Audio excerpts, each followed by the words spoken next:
बिस्मिल्लाहिर्रहमानिर्रहीम। जनाब सदर की इजाज़त से वो सुहेल भाई एक मुशायरा था और उसकी सदारत एक जर्नैल फरमा रहे थे।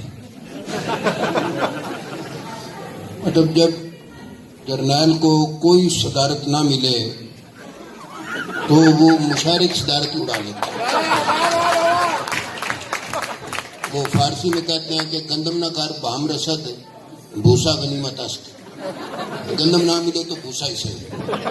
तो वो जर्नैल साहब जिंदगी में पहली बार वो मुशायरा उन्होंने सुना और उसी में उनको सदारत अता हो गई।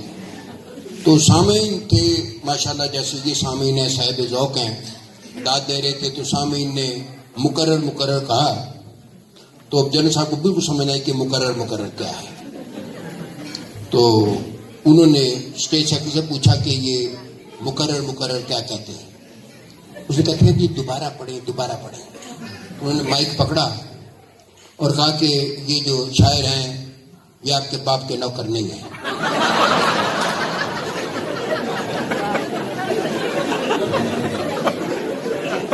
ये शायर आपके बाप के नौकर नहीं है।